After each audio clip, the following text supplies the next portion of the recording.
friends, welcome to Behind the Returns. This is your host Arun, and I head the MF research at Funds India. As always, we have a super interesting guest with us today. We have Mr. Pratik Oswal, who heads the passive strategies at Motilal Oswal Mutual Fund. Hi, Pratik. Thank you so much for joining us, and looking forward to a great conversation. Hi Arun, nice to meet you, and look forward to having a great conversation with you. And thank you Funds India for having me out here. Sure, brother. Our pleasure. Pratik, let's probably start with the basics. So you've been a big proponent of global investing. So recently, I think Ramdev ji has given a talk saying, "Don't bet against India." So in a sense, what's the basic logic for somebody to look at global piece of their equity investing? Can't it just be a domestic exposure? Yeah, great. So yeah, so basically, I completely agree with Ramdev ji. You should not bet in India, even though India hasn't really done well over the last decade. I do think that international diversification as a theme is extremely important for the portfolio. So let me give some context. So before heading passive funds, I used to run a fintech company in Silicon Valley. Where I was managing money for really wealthy individuals. So I had around 800 to 1,000 clients. And what I saw was, all of them, not all of them had a minimum of 20 to 40% allocation towards international equity. This is equity outside of the US. I saw a similar phenomena in, say, the UK when I was studying there, and also in Hong Kong when I was doing an internship there. So, global diversification as a theme is actually very common across the world, especially in developed markets. And honestly, even in India, it is a very niche, I would say, strategy. But I do think that over the next 5 to 10 years time, I do feel that most investors, will have some allocation towards global equities. Yes, in terms of India, I don't think that this is something that you should compare with Indian equities, because obviously, if you look at 2000, 2010, Indian equities did well, and the last 10 years, global equities do well. So I think the idea behind global diversification is actually an allocation strategy, not really a fund selection strategy. We are advising our customers or our advisors to make sure that their clients have between 10 to 15% allocation towards international equity, because the diversification benefits are quite big. What we've seen is that the US markets or global markets move in very different directions than Indian markets. So the correlation, so just to give an example, today we all believe that if you hold, say, 5 mutual funds, we are getting diversification, but that's actually not true. The correlation between Indian mutual funds, regardless if it's a small cap fund or a multi-cap fund or a large cap fund, is about 90% plus. Most of them are 90% plus. Whereas when you're looking at global equities, you're looking at a correlation of, say, around 15 to 20%, which I think is extremely low. And I do think that, the idea is that when people today are looking to diversify, and they end up diversifying into debt, into gold, into real estate, where honestly you are sacrificing returns for lower risk. International equity is one such asset class. We're actually getting the same level of returns, but are actually lowering the volatility of your portfolio dramatically. So the home bias that we have in India is actually quite high. So most people have 100% allocation to India, but I do think that, by having a 10 to 15% allocation to, say, US equities, you're actually giving a portfolio a lot more less volatile, and it's much easier for you to, stay invested for a very, very long time. So I think that is the pitch. I think, the issue is that a lot of investors are now investing into global equities because of the past returns. And I keep telling investors that, if you expect 15, 20, 25% returns that it has generated over the last 10 years, you will be disappointed for sure. So the true reason why you should buy global equities is to do with diversification, portfolio diversification. You're buying some of the best companies in the world. Today, I would say most mutual funds, have, say, a Reliance or an HDFC Bank in there. I think it's good to have other such good companies in your portfolio too. And on a plus point, you're actually buying two asset classes. You're buying global equities and you're buying the US dollar, which all of us know has gotten stronger in the past and is continued to go stronger in the future as well. So I think it's a good protection in that respect as well. Sure. Pratik, so obviously you've explained us the reasons as to why somebody needs a small portion into global equities. Now the second obvious question is, how does somebody go about building this global equity portion? Because global equity is a very large term. I mean, you have so many options. So how does somebody put his head around how to build this global equity portion? Yeah, no, great question, Arun. So, the way I see it, obviously, and I just want to put it out there, I'm slightly biased because, we obviously are an index fund house, in terms of our global products. So I'm slightly biased towards it, but ideally, I think when you're looking at 10 to 15% allocation towards internationals, I think at least what we encourage investors to keep it very simple. So when you're looking at global equities, I think finding a fund manager in India is hard enough. Finding one abroad is actually even harder. So I do think that the index is extremely simple. Makes it very simple for the investor. The index is also low cost. You're saving fees every year, and also at least in India, obviously, I think active funds have done equally well, and passive funds have also done well. But I think globally, at least what we've seen, especially in more developed markets such as the US, is that I think I think at least the active guys haven't managed to beat the passive guys. In fact, the S&P 500 that we have has beaten close to 90 to 95% of all other funds in the US, and Nasdaq has done even better. So I do think that I think a simple approach makes sense. I think looking at the current environment, at least there's a very uncertain environment today. So I don't really would recommend investors to make it change in their asset allocation dramatically. Do it over a staggered period. Why? Number one, because the scenario is very uncertain. So I do think that making a huge call right now, may not be good for at least your psychology if markets go down.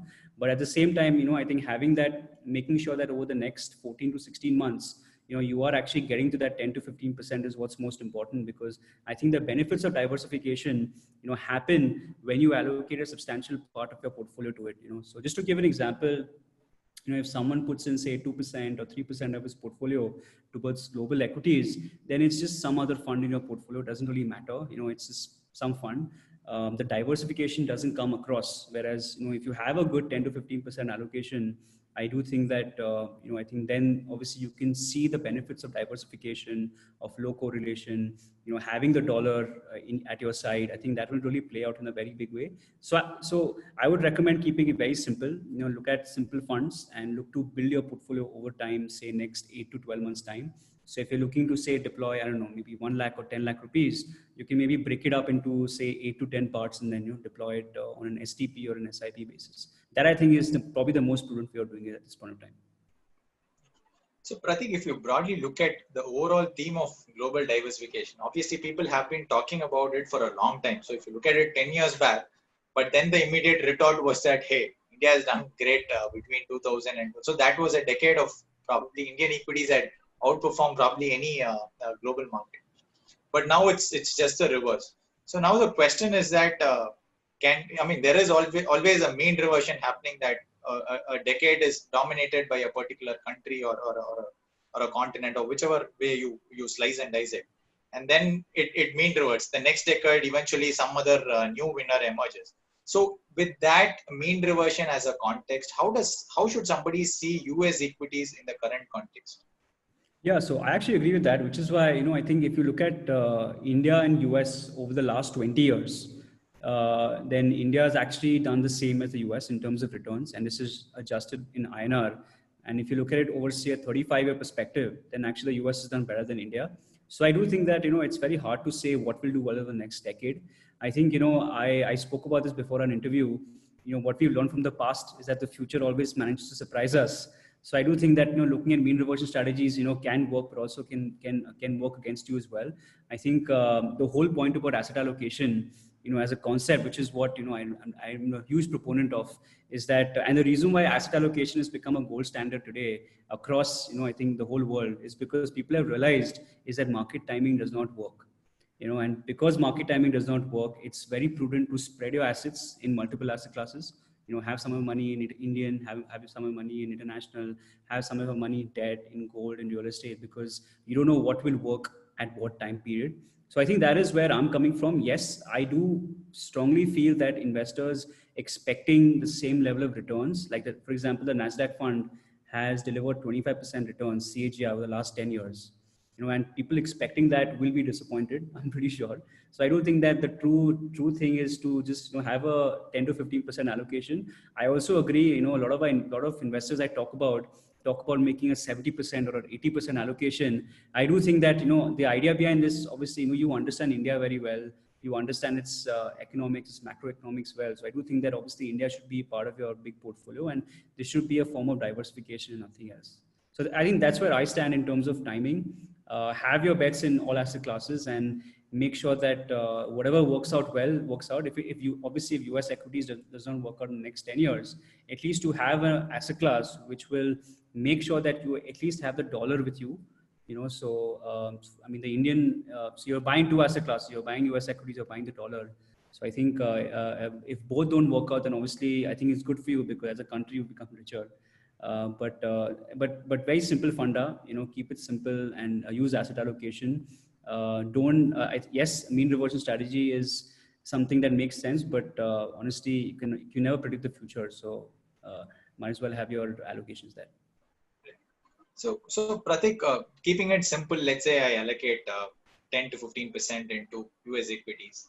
And how does valuations play? Do you think there will be some case where you might also need to be a little more cognizant on valuation and at some point in time probably try to adjust it, or you think it's better to? So how does somebody think about valuations when it comes to US equities? Because that's probably a place where it is still divided. There are few well-known investors who are extremely bearish, and you have the equally well-known investors who are bullish. So how does somebody from India look at this, and then how does somebody put this into context? Yeah, no, it's a very good point. In fact, I have seen maybe 2 or 3 cycles in my past, and you either have a situation of fear or you have a situation of greed. This is the first time I've seen that you have greed as well, and then you also have fear at the same time. Greed because the markets have run up by 30%, maybe 35% now since the fall in March. But you also have a lot of fear because markets might turn down, or a lot of very smart investors who are holding on to a lot of cash. So I do think that there's a combination of greed, fear, which make things very confusing. But looking at valuations, I do agree valuations are elevated at this point of time. I wouldn't disagree with that fact. If you look at simple price to book or price to earnings ratios, it seems elevated. And I'll be honest, valuations may not be relevant in this point of time, because if you look at how valuations are calculated, they're calculated looking at past performance or past financials, whereas the COVID impact is going to happen over the next 1 or 2 quarters. So, I think it's extremely hard for you to even look at valuations that way, because it's very hard to have forward multiples, because no one in the world knows what to do with it. In fact, I tried to get forward PE multiples on Bloomberg, and it was just very difficult because no broker wants to put his multiples out there, because it's very hard to say what the impact is going to be like. So I think valuations, having said that, yes, they are slightly elevated. Also, it may not be relevant in this scenario. And obviously the markets are forward looking. So the markets are expecting a faster recovery than they did in March. So that's what you're seeing in the marketplace at least. But if you look at history, if you look at the last 10 years, and if you look at the US indices, say any of them, S&P or the NASDAQ, two of the most popular ones, if you look at their performance, it's been quite strong, 20, 25% over the last 10 years. But if you look at the PE chart, the price to earnings chart, it's completely flat. Over the last 10 years. What that means is that all that appreciation that you saw has purely come from earnings and not on valuation expansion. So, so if you look at the top 40, 50, 60 companies in the US, they have delivered on earnings. Their profit margins are very high. Their cash flows are extremely high. In fact, most of them don't know what to do with so much cash. They are literally start having quasi hedge funds as a part of the balance sheets. So I do think that, earnings has been quite strong. And I also feel that our dependence on the top 10, 15, 20 companies has gone up because of the COVID crisis. So I think overall, yes, I think what I would recommend, as I said before, is that to stagger out the payments, because ideally it's very hard to take a call on valuations. But if you have an SIP strategy where you can enter the markets at, say, regular intervals, at least getting to that 10 to 15%, allocation makes sense. Do it over time, if you're scared of valuations today. Sure. So Pratik, you have both offerings for US, right? One, you have S&P 500, which is much more broad-based, and then you have the tech-heavy NASDAQ 100. So for somebody who has decided that let me put some part of my portfolio into US, how does he decide between both? Yeah, so both are actually very simple indices. So both are pretty simple, broad-based indexes. Pretty much, I think most investors in the US at least would have some allocation to both indices, the S&P and the NASDAQ. In terms of for Indian investors, I think if you look at the two indices, just to give you a background about what those indices are, the S&P 500 is the top 500 companies in the US across all exchanges. So it's a pure large cap index. It is similar to the Nifty 100 index that we have in India. It captures close to 80 to 85% of the entire US market cap in one fund. So you're essentially buying the entire economy in this one single fund. The reason why it's a very simple fund is because it's broad based, it's diversified, it does not have a lot of stock concentration or sector concentration. It's been around for, I don't know, half a century. It was the first ever index fund in the world. Now it's the world's largest fund. So I think it's a very simple fund, easy going fund. So I think someone who's looking for just a very simple fund, I think the S&P makes a lot of sense. Also, one important point, and this is shared across both funds, is that the S&P is actually not a US fund, it's a global fund. 40% or 45% of the sales of the companies in the S&P 500 come from their offshore business models. So we in fact call it the world's large cap fund. So I think you're buying global businesses, and in fact, a lot of their exponential revenue is coming from their operations in India, Eastern Europe, emerging markets, all of that. So I think it's a very simple fund. The Nasdaq is obviously a little bit more interesting to people at this point of time because it gives you a larger, I would say, share of the FANG stocks. So if someone is looking for a higher allocation to technology stocks, someone who's looking to buy more futuristic businesses, then the Nasdaq is slightly more, I would say, relevant. Also, Nasdaq does not have any exposure towards laggards such as energy, utilities, materials, and also financial services. So it represents more futuristic industries, but also, it's obviously a lot more riskier, it's more volatile. So I think for a layman investor who is pretty much, I would say, can take a little bit of risk, I would recommend to do 50-50 between Nasdaq and S&P. If someone does not have a very high risk profile, wants to have something simple and diversified and less volatile, then obviously the S&P is a slightly better bet to go. So I think depends on, two things. One is what is your risk profile, and the other one is what is your view in technology. I think that is a little bit more important when you're choosing the Nasdaq. Sure. So once somebody builds a global exposure in his overall portfolio, what should be the expectation? So what should he not expect, and what can probably be a disappointing outcome? Not just but let's say I built it. What does it expected to do, and if it doesn't do it, when should I be disappointed? Yeah, no, it's a good question. So so most people think that when they're buying US equities, they're buying US equities. That's not completely true. Yes, you're buying the US equities, but you're also buying the US dollar. And there might be, and people expect to have a perfect tracking error to the Nasdaq or the S&P. So the Nasdaq goes up 5%, your portfolio should go up 5%. That is not true. You're also buying the USD. So if the Nasdaq goes up 5%, the USD falls by 5%, then obviously your returns are the same. So I do think that if you look at the returns of the Nasdaq and the S&P over the last 10 years, there is not a lot of correlation between what you're getting in India versus what you're getting in the US, because the rupee and dollar is very volatile. In fact, even though the rupee has depreciated by 5.5% the last decade, it's not been 5% like a single line. It's been like 10%, 15%. The rupee is also appreciated in 2017 by 6%. So I do feel like, I think investors expecting a perfect perfect fund that's tracking the index perfectly will be disappointed. The second is there's currency risk. So there might be a point in time where the rupee actually appreciates. It hasn't happened over a long period in the last 2 decades, but there might be an instance in like the next maybe 2 or 3 years when it does happen.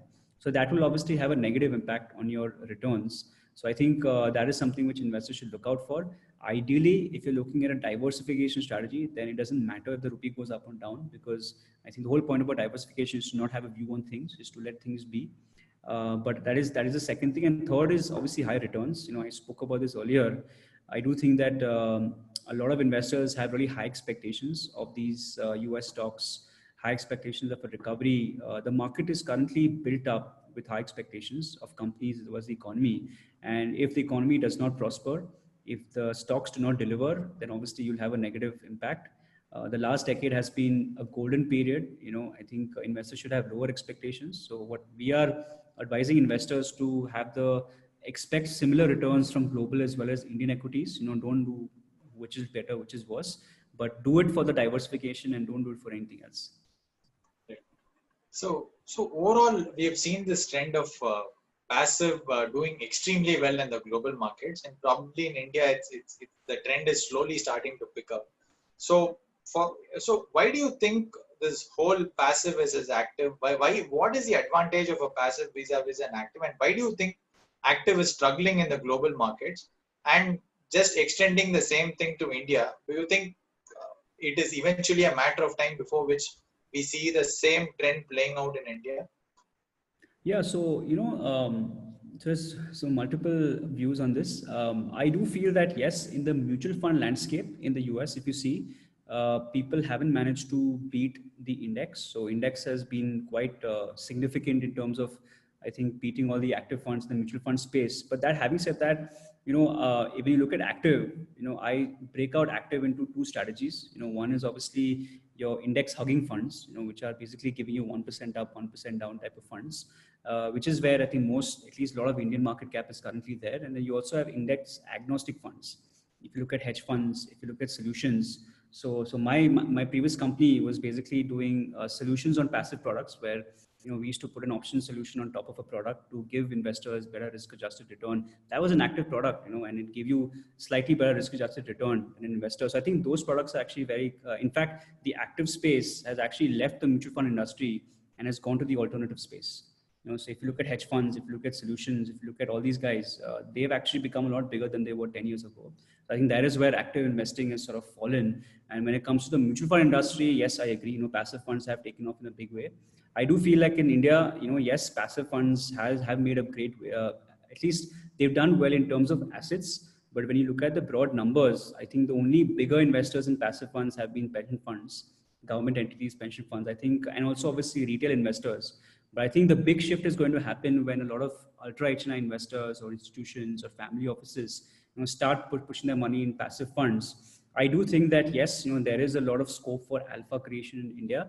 I think information asymmetry in India is still quite low. I think you still can go out there and pick the right stocks. So I do think that the stock picking, in fact, COVID is a great, I mean, it's a golden period for stock picking if you get things right, but you can also get things wrong. So I think where at least we stand as an AMC is providing simplicity to the customer and nothing else.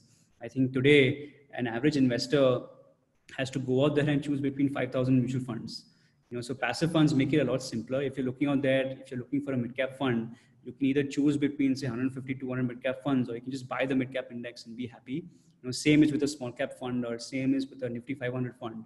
I think where at least I think passive will do well is investors who are looking for simplicity in their portfolio, who are looking for asset allocation, who are looking for say investing for say 20, 30, 40 years. It's very hard for you to pick on one fund if you're looking for say 30, 40 years horizon. I think passive funds make it very simple.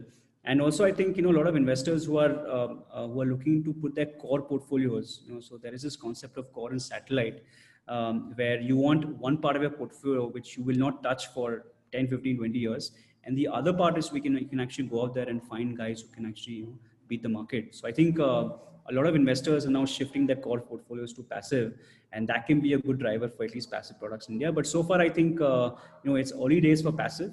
But I do think that simplicity is where the marketplace is today. So for let's say a HNI investor already completely into active, and he is a guy who wants higher outperformance, but he also sees that there is a global trend where your passives are starting to outperform active, or at least the probability of getting the right active fund manager is becoming difficult, and he's getting worried about what will happen in India. So is there any parameter or is there any metrics that somebody has to keep a track on to gauge a sense of when the shift will happen? How does somebody go about as an active investor saying, hey, when do I start looking at passive aggressively? Yeah, so I think obviously no one knows. It also depends on when you get in, when you invest. I think fact sheets don't give you that information about when you're investing and when you're getting out. In fact, if you look at the data, then most investors, if you look at fund returns versus investor returns, there's a huge difference. Investors end up investing in these high performing products, which eventually not end up doing well in the future. There is some mean reversion there. So I do think that the behavior gap is the issue. It's not about active versus passive. It's about investors trying to time the market. It's about investors trying to stop their SIPs. I think that is a much bigger challenge than active versus passive in terms of, also in terms of my experience, back in the US. The US has had active and passive funds for now almost half a century. And, a lot of my investors, a lot of my clients, if active one or passive one, when they'll have either 100% active funds or 100% passive funds. But the reality is that if you look at all their portfolios, it's like typically 50-60% passive and the rest will be active. So I do think that it's a combination. So investors who are active currently, ideally I would recommend to have a good core portfolio, say like 20, 30, 40% of their portfolio that is in passive funds. Have a Nifty 500 or Nifty, whatever it is, have one of those funds in your portfolio where you will not touch that for a very, very long time. And then obviously the other part of the portfolio is when you can go out there and try to find, I would say, areas where you can actually, make higher returns. But this is not the problem. The problem, as I said, is behavior. I think behavior is a big challenge. People tend to be aggressive in bull markets and conservative in bear markets, which obviously is, great investors do the opposite, so I think behavior is a big challenge. People tend to invest the most when at the top of the bull market, and then they tend to buy balanced funds or not invest in all in bear markets. Like today, if you see, it's actually quite upsetting. I'm really annoyed that no one is investing. Mutual fund flows are down, 90-95%, and it's actually a great time to buy. You're getting good valuations, but I think the fear of short term is destroying long term wealth. And the problem, and I think that's and the greed for short term in a bull market destroys your long term wealth. So I think ideally, the best strategy is to just do an SIP, keep invested, make sure you have an asset allocation, make sure you rebalance it every year or so. I think that discipline is something which is needed a lot more in India. I think we focus too much on process and not on discipline. I think process is 10%, psychology is 90%, and I hope investors are are looking at this and making sure that they are disciplined and nothing else, because ultimately it doesn't really matter which fund you buy, active or passive. I think if you don't follow discipline, you won't make money neither. Pratik, the other concern that some of us have is that in the large cap space, the Nifty or the Nifty Next 50 is a reasonably well established category, and there's enough liquidity to it. But the mid and small cap, it is probably, we are just about in its nascent stages. So how do you think, is the liquidity right now enough, or is it still it's not so great, and that might probably become a riskier strategy there because of the liquidity? And so would it be fair to assume that maybe initially started off with a passive allocation towards large cap, and at least in the mid and small cap, it is still some time away, because given that underlying liquidity is not as high, that active really can make a significant differential in that segment. So how do you view this large versus mid cap, especially on the passive? Yeah, so large. I think liquidity is not a challenge at this point of time. You have small cap funds who are 8,000 crores, 9,000 crores in assets today, and obviously some of their assets are in large cap stocks, but most of it is in small caps. And I do feel that at least the top 250 small cap fund, the top 500 stocks today are actually relatively liquid at where AUMs are today. So we probably have, if you look at the small cap funds in the index fund space, they're not very large, so they're built. And I do feel that as you move on in the future, liquidity will obviously increase a lot more than where it is today. So I do think that liquidity is not a challenge at this point of time. We've done the analysis. You can easily have 500 or 600 crores of inflows, of daily inflows and outflows in both the small and mid cap indexes without it having an impact on prices. And obviously that hasn't happened in any of our mutual funds, and some of them are 10,000 crore plus, in assets. So I think liquidity is not really a challenge, at least in the mid and small cap space. Obviously, if passive funds, which ideally I don't expect it to happen in the next 3 to 5 years, but if say suddenly small cap funds go to say 6,000, 7,000, 8,000 crores, then yes, there might be some illiquidity in some of the stocks. But you have to understand that when you look at indexing is the way indexing is designed is to be top heavy. So if you look at indexes, look at the small cap 250, I would say 70 to 80% of the AUM will be happening in the top 100 or top 75 stocks. So I think, and as you go into the lower segments, the number of stocks you buy and sell are very minimal. Like for example, Nifty 500 index, 85% is in the large caps, 10% is the mid caps, and then maybe 3 or 4% is the small caps.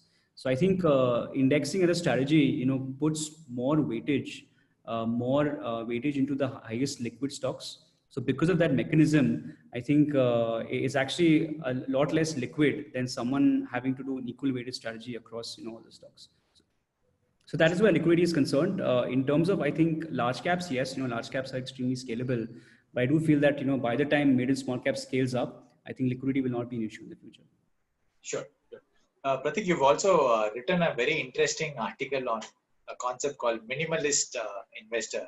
It would be great if you could elaborate on that for us. Yeah. So minimalism is, it's something I practice, but ideally, so if you look at investing and if you look at the science of investing, and this goes back to say someone like a Nobel Prize winning economist, that's Harry Markowitz.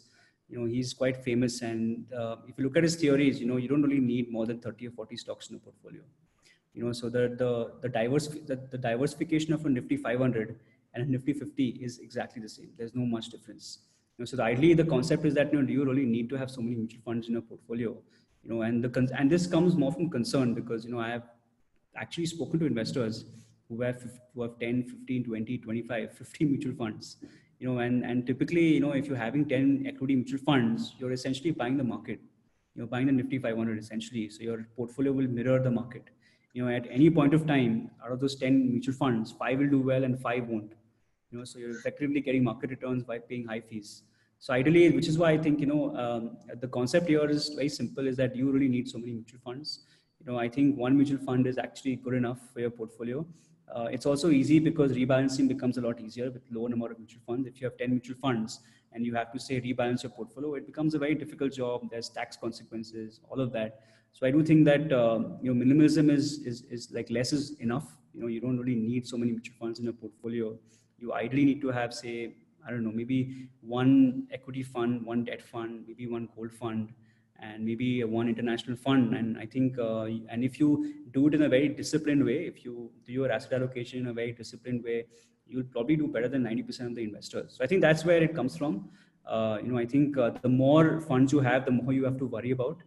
So I think obviously this stands for someone who is not really a sophisticated investor. It stands for someone who's a more DIY investor. Obviously, if you have an advisor, then it makes sense for the advisor to tell you what to buy. But most investors, I'll be honest, in India, where we are in terms of our, per capita income, 90% of investors can't really afford an advisor. So for them, what is the advice? The advice is to keep it simple. Have 1 or 2 equity funds, keep it simple, and then just make sure you rebalance them. And I think make sure you stay on the course, because with one fund, it's much easier to stay on the course than having, say, multiple funds, and then you keep churning portfolios and you keep comparing performance and all of that. So I do think that it makes things simpler. And I do think that a simple way of investing is a lot more effective than, say, a complex one. Sure. Thank you so much, Pratik, for all those insights, and appreciate your time. Yeah, thank you so much, Arun, and thank you so much, Funds India, for having me, and look forward to having more of these in the future. Thank you.